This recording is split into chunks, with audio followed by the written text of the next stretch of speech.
city comptroller rattling.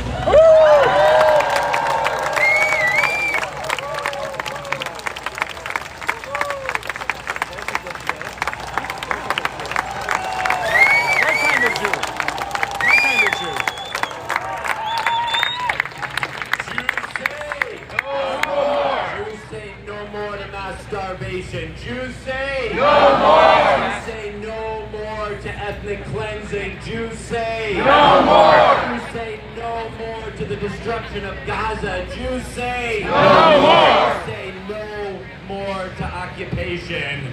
Jews say no more. Jews say no more. Jews say no more.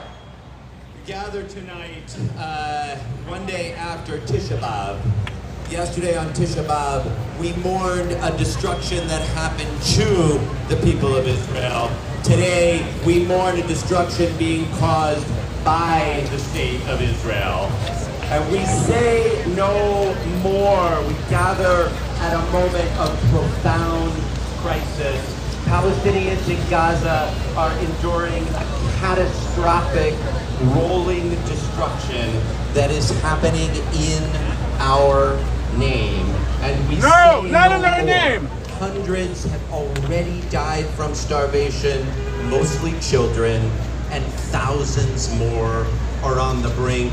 Desperate families seeking food at U.S.-supported aid sites have been gunned down by Israeli troops. And let's be clear, Haaretz confirms these food aid massacres are not accidents.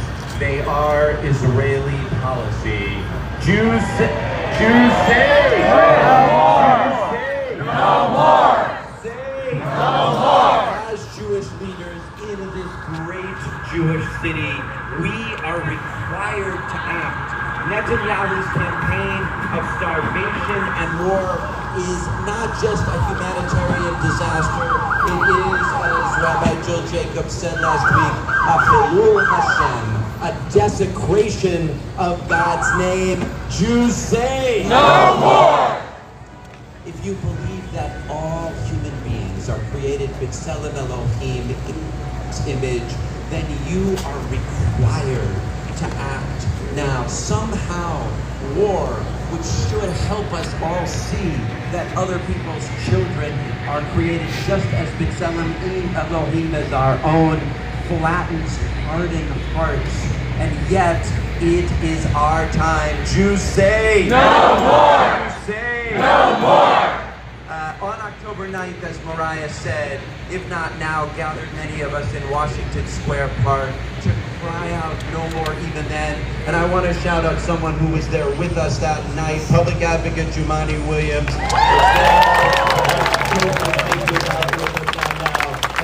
Calling for a ceasefire every week since, and is standing with us here tonight. One more time, please say thank you to Public Advocate Jumaane Williams. About a year and a half ago, on the third night of Hanukkah, many of us gathered right here in Columbus Circle to cry out for a ceasefire then in hopes of preventing this rolling destruction. And the last 18 months has been a heartbreaking agony watching that destruction roll across the families of Gaza. We are now seeing a growing number of Jewish leaders, of rabbis, of Democratic senators speaking up to say no more. Jews say no more.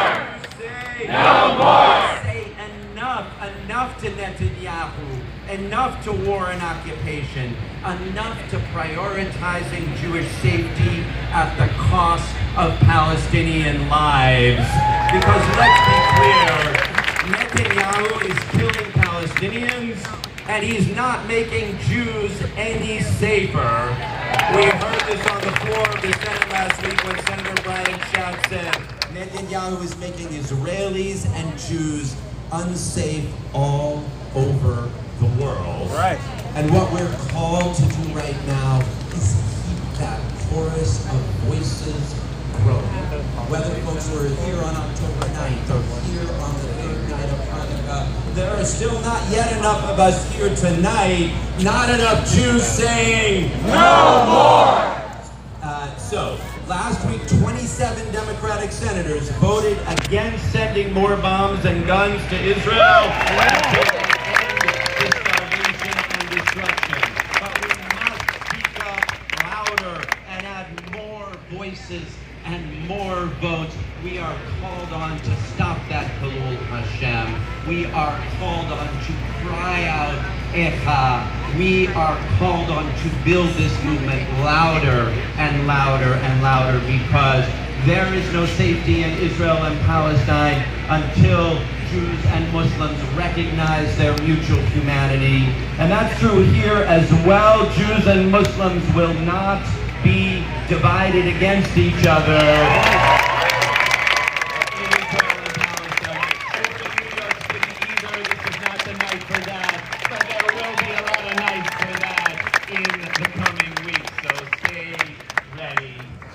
Thank you all for being out here to raise your voices. I know it is not always easy to do, but we are required to do it as loud as we can. Jews say, no more! Jews say, no more! Jews say, no more! Thank you very much.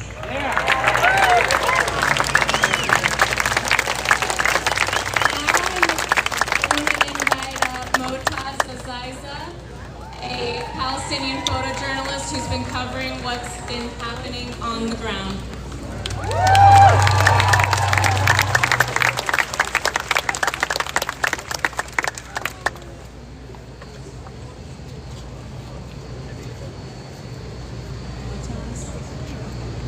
Oh, let him through.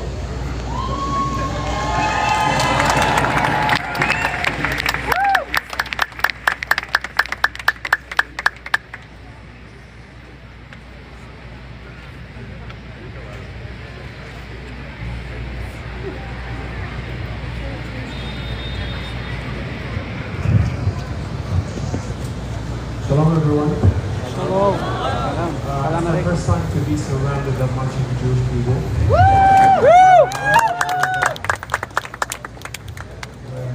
Far Darom, settlement of here in my city, where I raised and witnessed Louder! I've been shot as well. Louder! In 2019 for being a paramedic east of Gaza. I lost 2014 war, I lost a friend in my school. 2023, I lost 25 of my family in a one-year strike. All of them in pieces, not a whole body. I lost 16 of my friends. I've been surrounded by tanks. I've been under fire. I've been threatened to be killed.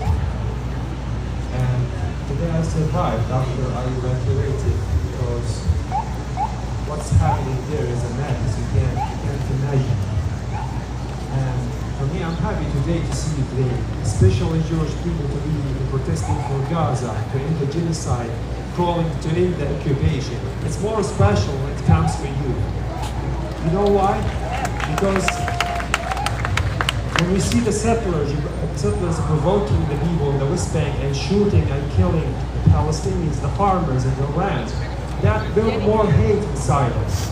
When they killed my family and my grandma in 1969, he got shooting. 34 bullets in his body. He was in his land by the Israeli occupation. This built inside me more hate. When they killed my family in this genocide, this is more hate. But no, Palestinians are not like that. We want to live in peace. We want to free Palestine. We want the occupation out of our land. And everyone should like have access to peace.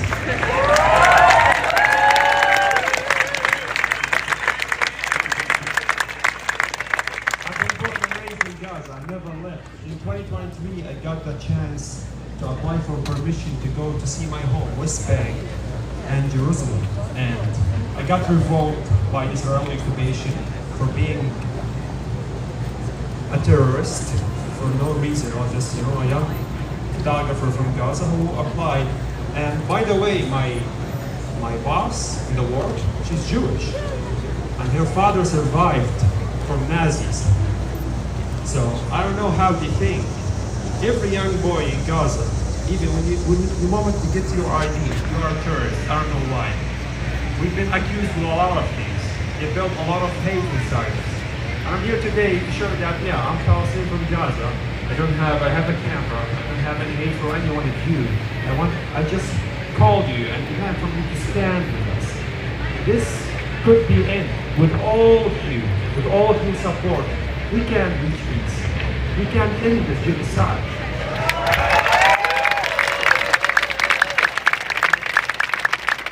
My grandma now is starving in Gaza. I paid $1,500 for 1 kilogram of vegetables to get it to her after she didn't eat for 4 days. What is happening is crazy. And for me, maybe because I can't work, I can't make money, but thousands and thousands of people who lost their business, who lost their money, who lost everything, they can't afford. Even today, I just lost my neighbor. He was working in flour, he sold people flour. He got killed by Israeli occupation, a sniper, just because he was trying to get flour to eat. This madness should end. And today I have a message for the evil of Gaza. The evil of Gaza, we just want to live in peace. We want to freely in their home. Not without being afraid from being killed by a sniper, without receiving calls from the occupation to driven them to leave, without pushing them to Rafah and moving them. No, it's our land, our home, population must leave. Thank you, everyone in Gaza. Thank you personally. This will reach the people of Gaza.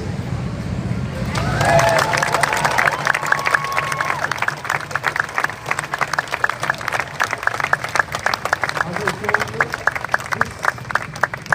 this protest today is more special because it's coming from Jewish people to support our people. So please continue. This madness could end. By demanding this inspired, by pushing the government to stop it.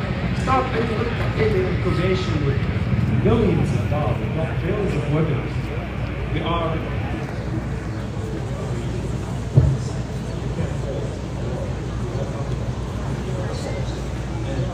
also listen to something clear. If me, I'm facing terror, facing occupation is trying to kill me, and I want to defend myself, that doesn't mean that I'm a terrorist.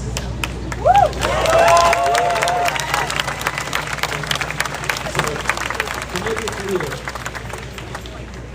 this young man who got killed 2 days ago by the settlers, he wasn't fighting his life, he did nothing. If he was able to defend himself, they would call him a terrorist, they will kill him. And they already killed him without even being able to defend himself.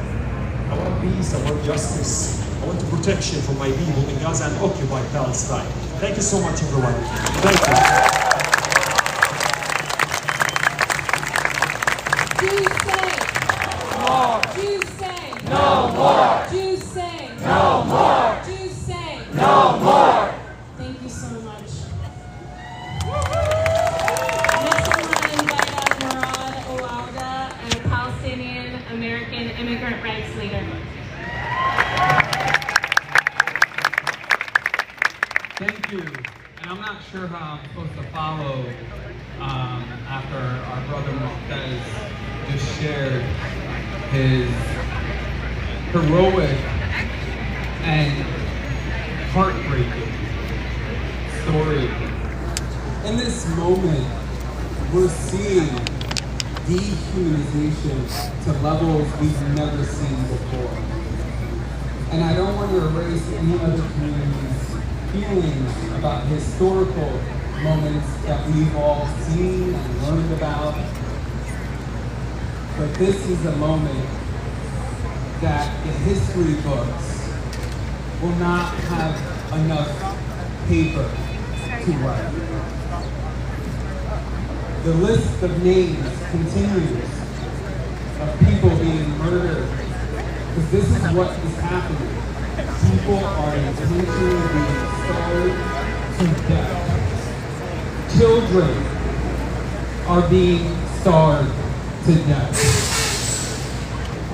Palestinians are under siege in both the West Bank and the Gaza Strip, and wherever they call home. Families have been wiped off this earth. Children, had they been murdered before the moment we're living in, would be under rubble. And now you have parents who had wished that their children had quicker deaths than witnessing their death due to hunger.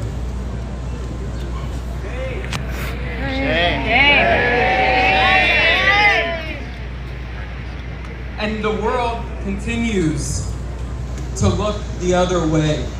But the people continue to wake up and call it what it is. This is a genocide. Point blank. And when we say never again, we have meant never again for all people. Right.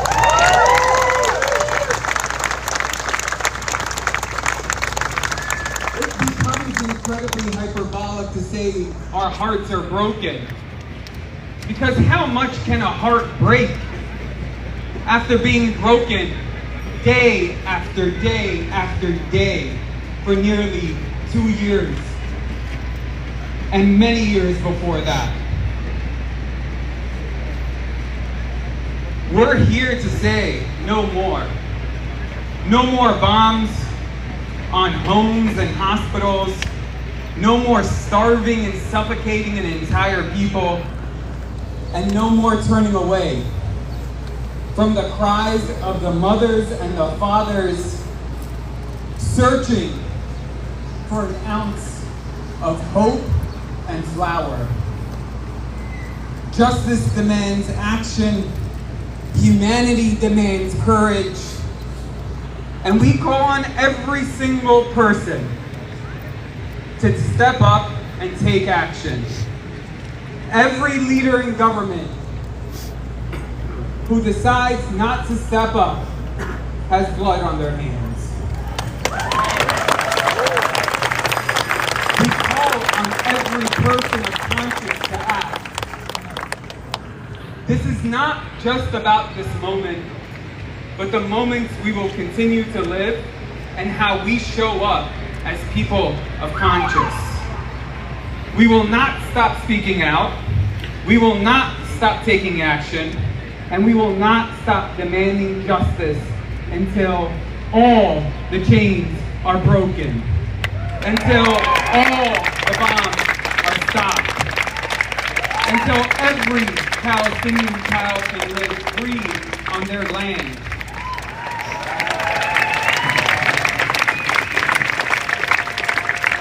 I want to read a list, and I want you all to tell me what this list describes.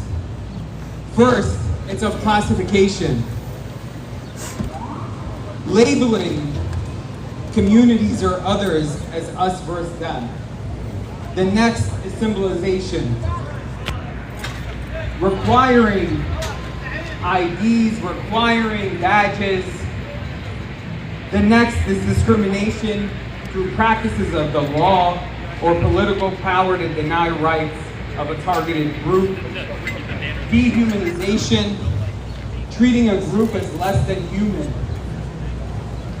The next is organization and planning and mobilizing state or militia structures to carry out persecution and violence. The next is polarization.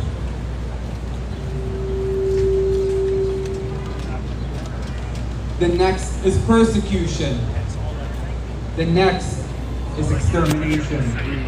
And the last is denial.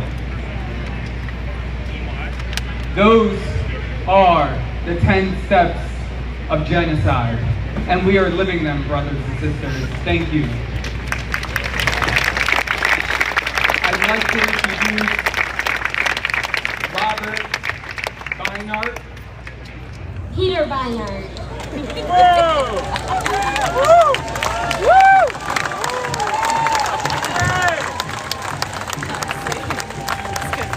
Maybe Peter will say something about that.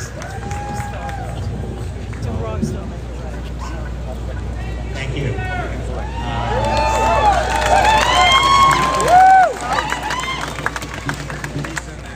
What we are witnessing in Gaza is not at its root a humanitarian crisis.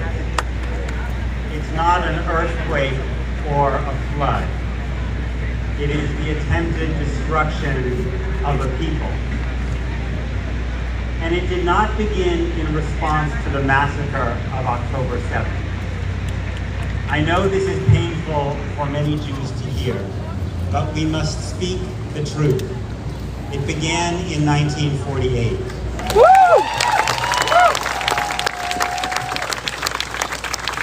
Most of the Palestinians in Gaza only live there because in 1948 their families were expelled from what is now Israel.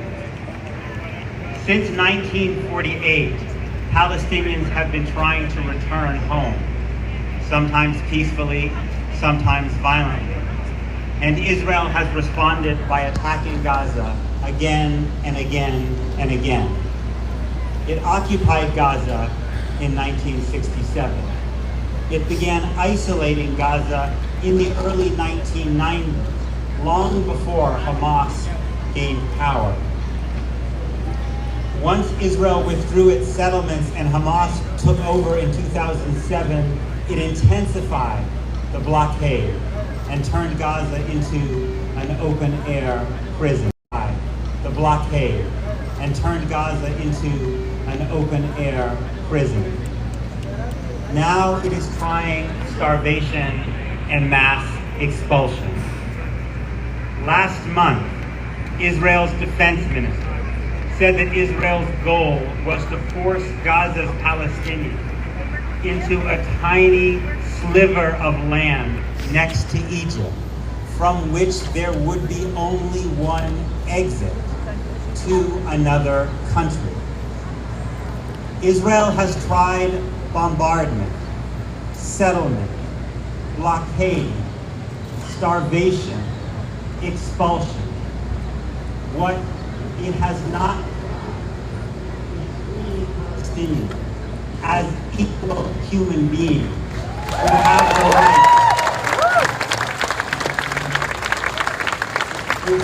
right to return home. That is the root of the problem. And it's why this rally can not only be about ending Gaza's starvation.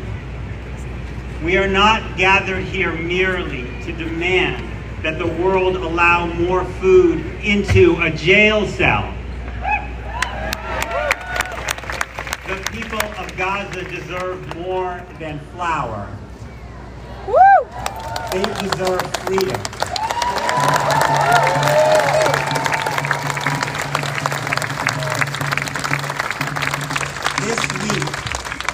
This week we saw the emaciated body of Israeli hostage Eviatar David. This week, a 38-year-old Palestinian man named Jamil Bugari said that all my children have lost nearly half of their body weight. Eviatar and Jamil are both captive. They are both infinitely precious in the eyes of God. They both deserve freedom.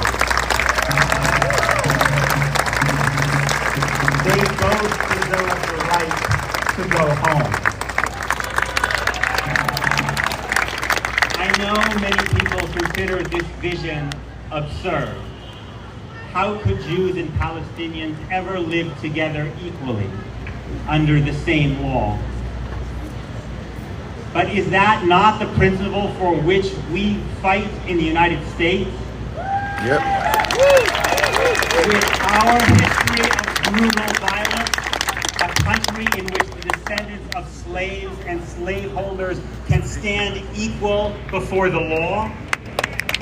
If this principle of human equality is right for us, if we American Jews see it as the cornerstone of our morality and the guarantor of our safety, why isn't it right for our brethren in Israel and for the Palestinians who yearn to breathe free?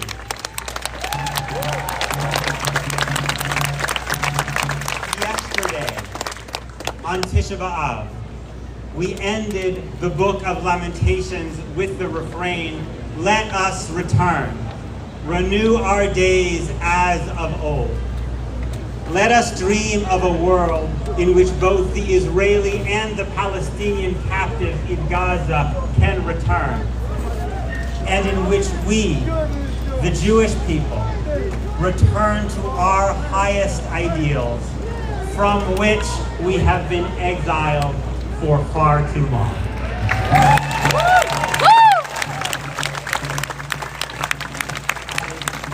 I'd like to introduce my friend, Rabbi Jill Jacobs, the CEO of True.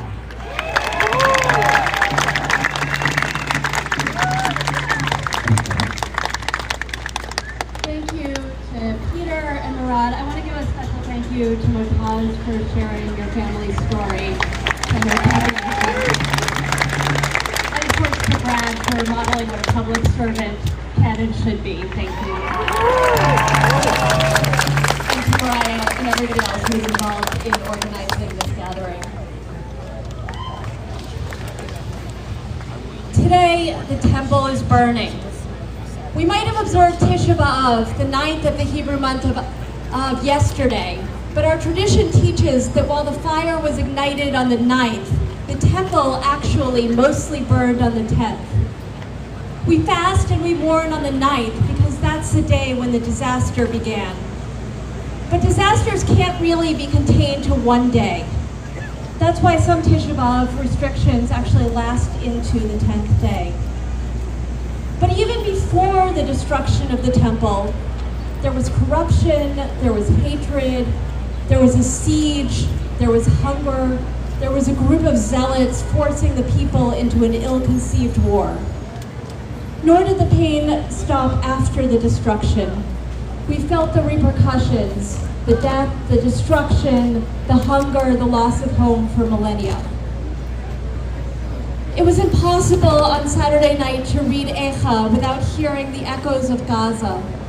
Nursing infants whose tongues stick to the top of their mouths. Children begging their parents for bread. Desperate people selling their lives for a morsel of food. These are all images from our sacred text, and yet they've come to life so horribly today in Gaza. The Talmud comments that famine is worse than the sword. That dying by famine is worse than dying by the sword. And we see too painfully how true that is. This disaster also, like the destruction of the temple, has been building for a long time. In October 2023, Trua, the organization I lead, which is 2,300 rabbis and cantors strong, called for humanitarian relief, saying in part, "In our mourning, fear, and despair, we cannot lose our humanity."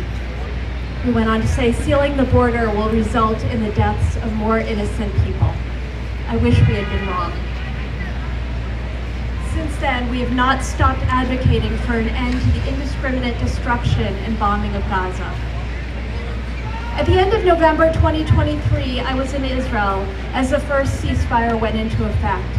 I stood in Hostage Square in Tel Aviv each night as the pictures of those who had returned home flashed on the screen.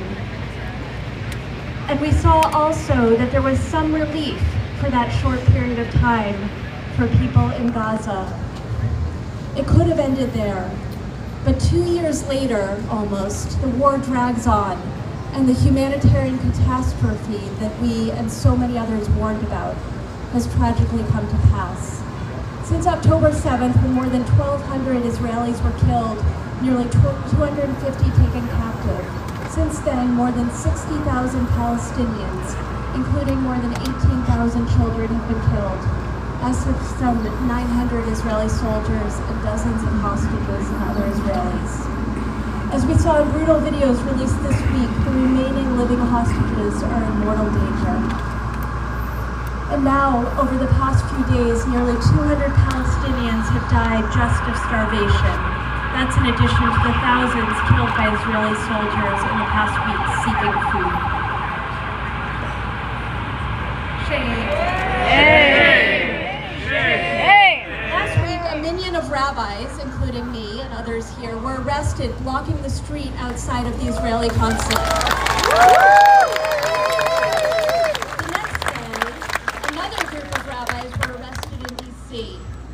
More than 1,000 rabbis worldwide have added their names to a letter calling for the end to starvation. This moral voice is growing. Today, we join hundreds of thousands of Israelis who have been in the streets for nearly 2 years, calling for an end to the war that long ago ceased to be about protecting Israel or about returning the hostages. In fact, Israelis know that the government has abandoned the hostages. Instead, this war has become a war of revenge and settlement driven by an extremist government. In our liturgy, this Shabbat is Shabbat Nachamu, the beginning of consolation, and ultimately we hope redemption. But in real life, right now, consolation is nowhere to be found. We are here today across from the Trump Hotel to call on the U.S. government to do everything in its power to bring about an end to this war, to compel Israel to surge food into Gaza and to bring the hostages home.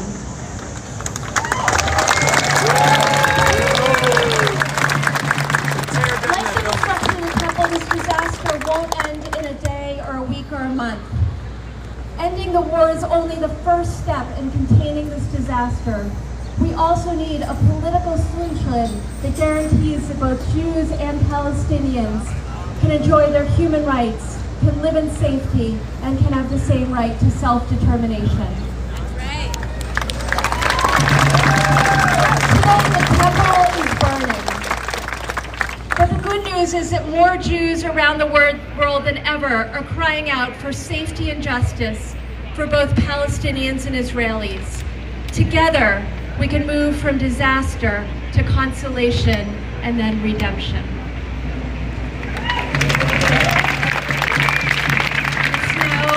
To invite up my friend and colleague, Audrey Sasso, the Executive Director of JFREJ.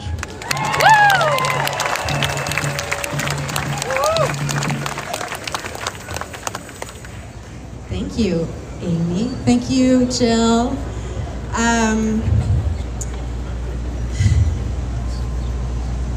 We're gathered tonight in heartbreak and horror to cry out with one voice and to say, in the name of all that is holy, make it stop.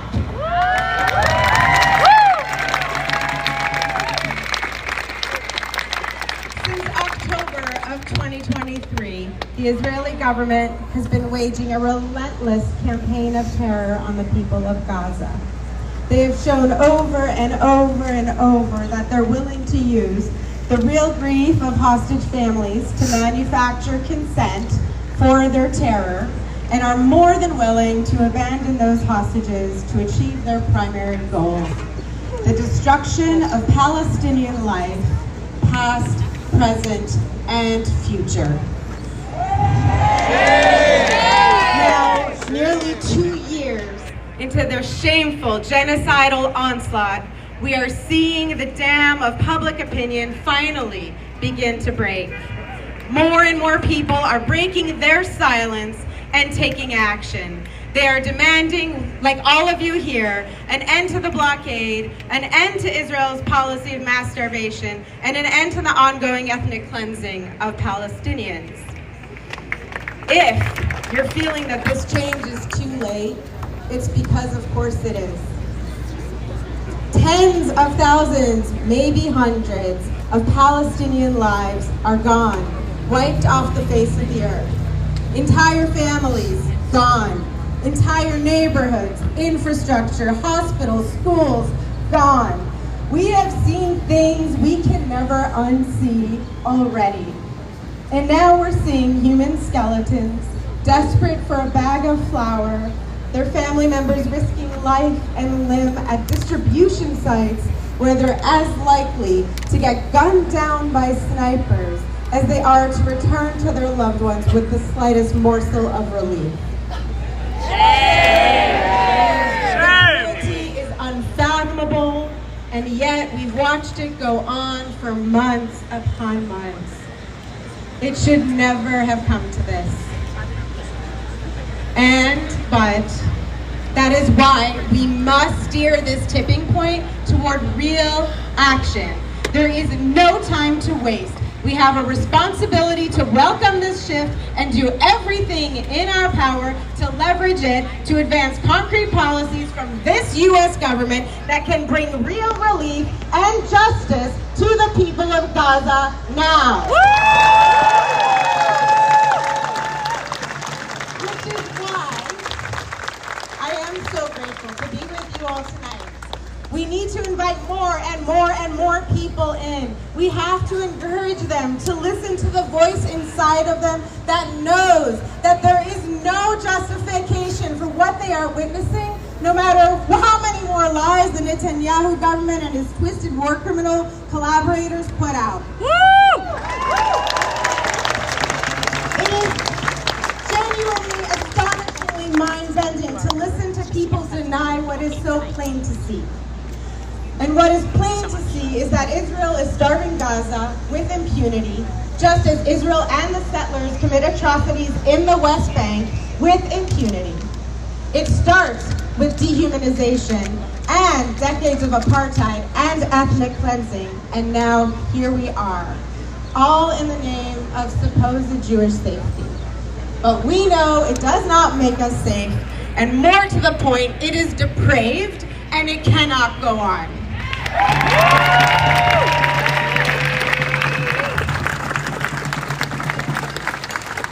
We already know that we will be haunted by what has been done in our name for generations to come. We will have to reckon with that. But what we do today matters in that reckoning. Being public matters. Being out here in numbers matters. When people see others taking action, it can unlock something powerful inside of them to step in and join us. And we need sustained and escalated action to save lives and end this genocide.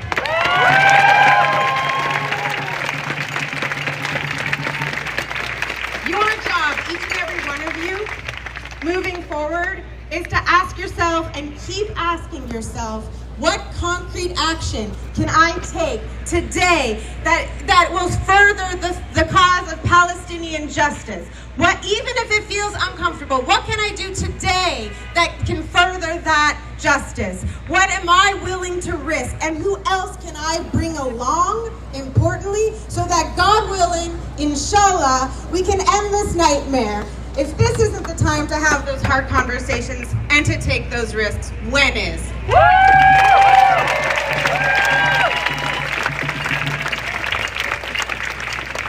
Last but certainly not least, listen to your Palestinian neighbors. Listen to Motaz, and listen to Murad, and listen to the Palestinians in your life, and especially those on the ground who are risking their lives to show us what international media has been prevented by Israel from documenting. But again, also listen to Palestinians right here in New York who've told us from the beginning where this would lead. Your Palestinian neighbors have been speaking out for decades and have been watching the annihilation of their people and the obliteration of Gaza on a live stream for nearly 2 years, while their own government right here sends billions in weapons to carry it out.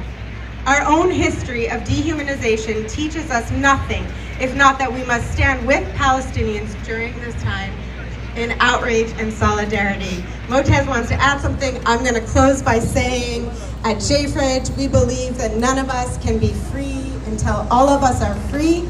This is not just something that we say. It is the principle on which we act. In that spirit, let us act together so that Gaza may live, so that Palestine may be free.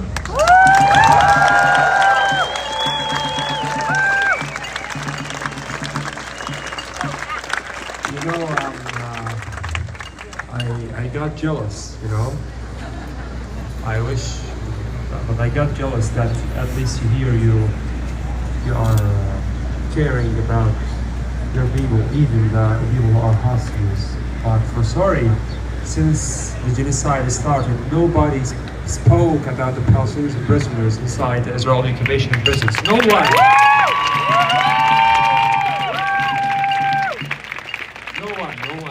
No one in the streets even mentioned them. The people who disappeared from Gaza. Do you know how many missed people from Gaza now? Nobody knows if they are being killed or are in the... Nobody know. Nobody, where are they? Nidal Louhedi, the journalist. We don't know where is he. Haytham Abdul Wahid, my friend, a journalist, he disappeared. We don't know where is he. If he's killed, he died. Like they deported him like in the prison. Nobody mentioned about this, and I got jealous. I'm sorry. I always speak my reality, despite it's like people like it or not.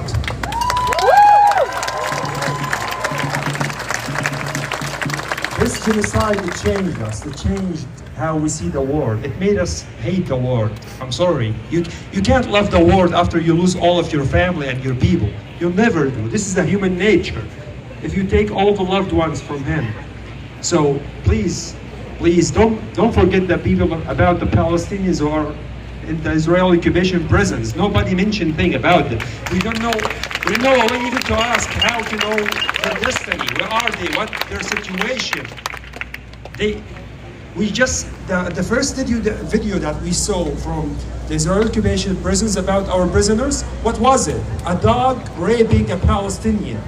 They made a dog raping a Palestinian prisoner in the Israeli occupation prisons. This is the first thing that we saw. Please, as you mentioned about please remember our prison, our hostages inside the Israeli occupation prisons. Please, thank you so much. Everyone for everyone. And with that, I'm looking for you, Gilly Detz, Israelis for Peace. You're up. Thank you, Audrey. Thank you, everybody, for being here. Jews say! No more! Jews say! No more! Jews say! No more! My name is Gilly Getz. Israeli Jews say no more as well. Israeli Jews say no more. I'm grateful to this amazing Jewish coalition, to Palestinian speakers, and all of you came here together to say enough! No more! Israelis for Peace and Friends of Standing Together have been protesting every Sunday in Union Square against the mass, indiscriminate killing, the bombing of the people of Gaza, for a hostage deal to bring the Israeli hostages back and to release the innocent Palestinian prisoners in Israeli jails with no indictments and no evidence, for a hostage deal against the occupation and settler and state violence in the West Bank. Hakol kashur le'akol, we say in Hebrew. Everything is interconnected. Please join us if you can every Sunday at 5 p.m. at Union Square. Every voice matters. Our numbers matter. We in Israelis for Peace protest and hold vigils in full solidarity with Palestinians and Israelis who are speaking up against this war, protesting, marching, and rioting against this war, against the starvation, the occupation, and for a hostage deal. Those who are being beaten, arrested, and terrorized and vilified for speaking for humanity, and those whose lives and futures are being destroyed by supremacist ideologies of hate and violence. This Sunday was particularly hard for us. My dear friend and friend to many in our community, who deeply touch our lives, a Palestinian teacher, writer, peace activist from the village of al-Khair, Auda Hatalin, was murdered last week by a well-known settler terrorist in cold blood, on video, in broad daylight, with absolute impunity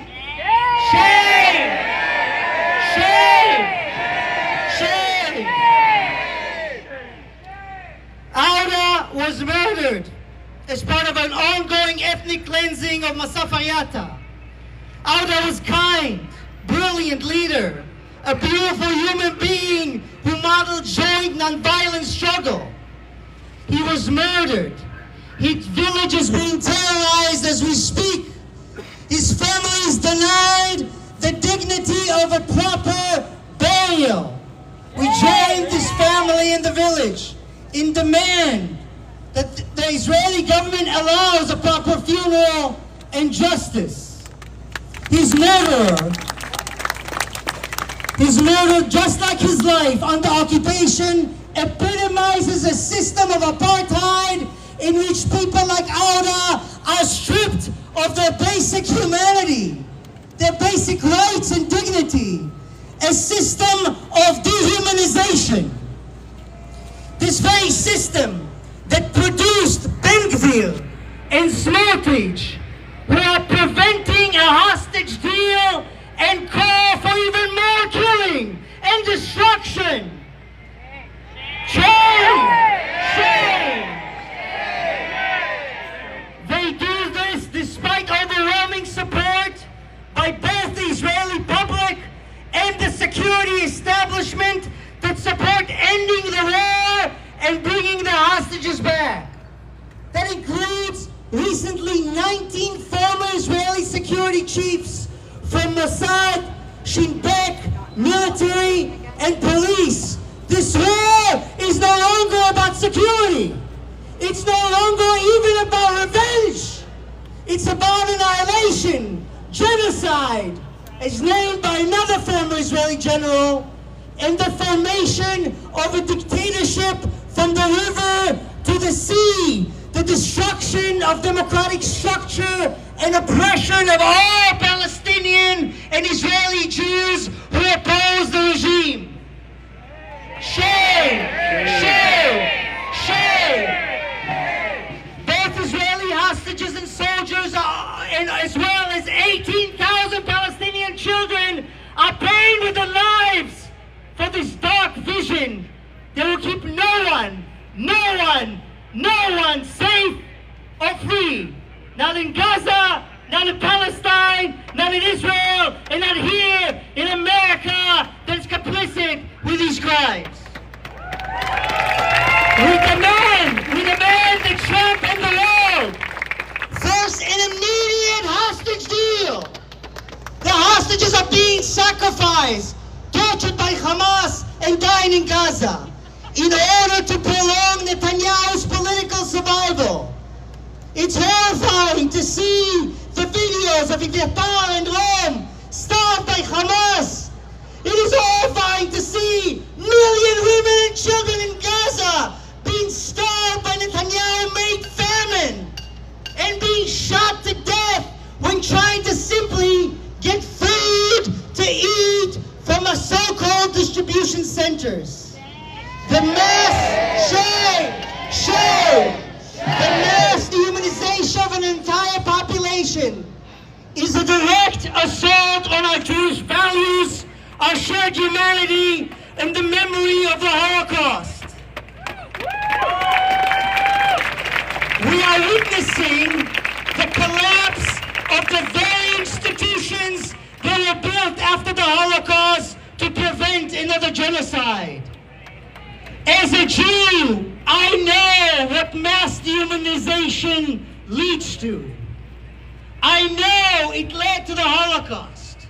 I know it led to October 7 when Hamas butchered our people. I know it's now being used to justify genocide of the people of Gaza and murdering of my friends in the West Bank, of the hostages and soldiers being sacrificed for Netanyahu. I want to call from here, let me end with this. I want to call from here to those in our Jewish community who know all this, who know that we are witnessing and complicit in what historian David Myers called the most profound Jewish moral failing of our time.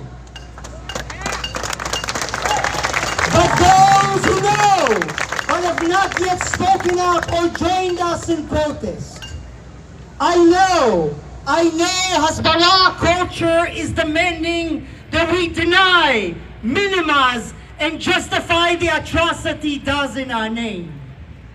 In the name of Jewish safety. It's exploiting the fear of rising anti-Semitism and the trauma of October 7 in order to convince us to give up parts of our humanity. Shame! Shame! Shame! Shame! In order to intimidate and bully. So we are forced to desecrate our most cherished Jewish value of B'Tselem Elohim, to betray Hashem. But to save the hostages and end the atrocities, we need you to speak up. We need an overwhelming campaign of pressure to save those who can still be saved and to save our souls. We need to say, no more! No more! Refuse to be silent, to normalize and justify and take part in these crimes and destruction. In the Netanyahu-made famine that will haunt us for generations to come. We must act now, anywhere we are, in any way possible. It doesn't have to be this way. There is another way. There is another wall that we can build. From the river to the sea, where everyone equal, safe, and free. In Israel, Palestine, here in America, here in New York, together and around the world. Thank you for being here. No more. It's my honor to introduce a great rabbi of a beloved CBSD community, Rabbi Jason. It's an honor to introduce.